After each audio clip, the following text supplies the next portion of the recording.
It is bigger than an epidemic. At least 2 people overdose a day in Staten Island. And it's not just in their homes. It's not at a late party at nighttime. It's in restaurants. It's in public bathrooms. I go for a run every morning and I see heroin needles all on the street. It's sad to me that people aren't realizing that there's a problem here. Most people said they would never do heroin, they would never shoot up, they would never snort it.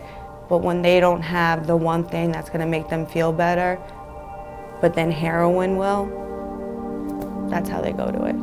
And it's sad because once you do heroin, you're addicted.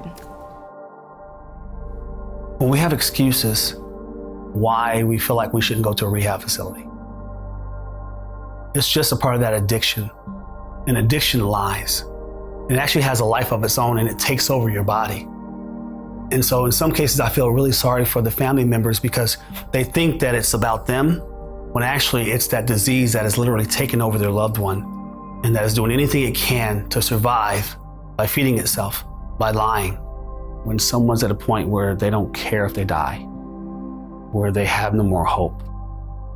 And me being an addict, that's when I say I got you right where I want you. Because now you can hear me. And I'm just hoping somehow that they'll see a former or current or recovering addict in front of them that is not BSing them, that say, you can get help. We got exactly what you need. I'm you. You're looking at me 30 days from now. You're looking at me a year from now. You're looking at me 5 years from now. You just have to keep on following that path of recovery and understanding what this is all about. It's an illness, it's a sickness, it's a disease. But it's so ingrained in our head that we're a loser, we're a bum, it's all our fault, that people get to a point where they don't even care anymore. They just want to die because of so much loss. I understand that substance abuse, there's a stigma that's involved in it. However, are you just not going to speak up because you're ashamed or you're embarrassed that your loved one is using? Or are you going to speak up, get your loved one help so that they live a happy life? Because you never know what can happen tomorrow. When you leave your element itself, family members, job, places, people, places, and things, they're always triggers for you. And sometimes in order to get sober, you have to leave that environment and go somewhere where you can be alone with the experts so you can learn about addiction itself. Focus on the underlying issues that you're dealing with. Focus on the different tools that you can have. But when you're home and in your own environment and you're dealing with the stresses of children, you're dealing with the stresses of your marriage, of the family dynamics, of work, it's all ways to just draw you back into coping anyway. The only way you can cope with those things is drugs or alcohol.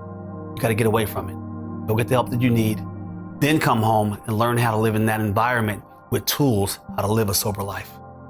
But when you go to rehab, you have these professionals who know and that can meet you where you are. They're not expecting anything from you except for to get you comfortable and healthy so that then you can go through this detox period.